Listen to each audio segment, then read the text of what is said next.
আসসালামু আলাইকুম। আজকে আসছি মুক্তি সংগ্রাম জাদুঘর জামালপুর। এখানে এখানে আছে গান্ধী আশ্রম, যেটা আসলে শুরু হয়েছিল মহাত্মা গান্ধীর আহ, জন্য। এই আশ্রমটি আসলে স্টার্ট হয়েছিল, আহ, আমি দেখতেছি 1934 খ্রিস্টাব্দে। তো 1934 খ্রিস্টাব্দে মহাত্মা গান্ধী আহ, জন্য এই গান্ধীশ্রমটি শুরু করে।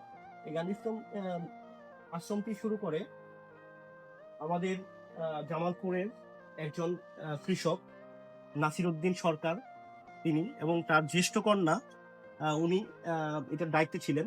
এইভাবে আপনাদের গান্ধীশ্রমটি দেখায় আজকে।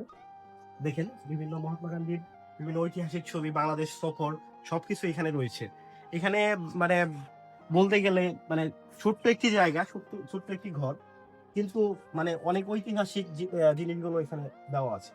তো আপনারা যদি জামালপুরে আসেন তাহলে এই গান্ধী আশ্রমটি ঘুরে যেতে পারেন। তো আমার মনে হয় অনেক ভালো লাগবে।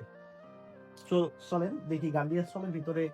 দেখেন অনেক মানে এখানে লাইট নাই, তবে দেখেন অনেক বিখ্যাত বিখ্যাত লোকের, তারপরে মহাত্মা গান্ধী, তারপরে আহ রবীন্দ্রনাথ ঠাকুর, তো তার সাথে বিভিন্ন গুণীজনদের ছবি, সবকিছু এখানে টাঙানো আছে। মহাত্মা গান্ধী কখন কোথায় কি করেছেন সেই বিষয়গুলো এখানে দেওয়া আছে। তো আপনারা অনেক কিছু মহাত্মা গান্ধী সম্পর্কে যদি কেউ জানতে চান, তাহলে এখানে চলে এসে এই ছবিগুলো দেখলে অনেক মানে মানে সহজেই আপনারা বিষয়গুলা আহ, বুঝতে পারবেন, শিখতে পারবেন। তো যারা স্টুডেন্ট আছেন তাদের জন্য এটা অনেক অনেক একটি ভালো একটি জায়গা। তো আপনারা এখানে চলে আসতে পারেন। তো আমার খুবই ভালো লাগছে। আমার বন্ধু মানে ফয়সল বললো প্রথমে, এখানে ঢুকে কি করবো, এখানে আসলে কোনো কিছুই নাই, তো এখানে অযথা একটা হবে। তো আমি এসে দেখলাম যে না, ফয়সলের এখন ভালো লাগতেছে, আমার ভালো লাগতেছে। ঢুকছিলাম হলো 15 মিনিটের জন্য, হয়ে গেছে 3 ঘন্টা। তাহলে বুঝেন ছোট্ট একটি জায়গা কিন্তু দেখার মতো সুন্দর একটি জায়গা।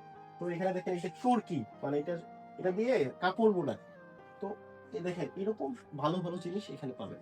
তো সবাইকে আসার জন্য অনুরোধ করা হলো। আসসালামু আলাইকুম।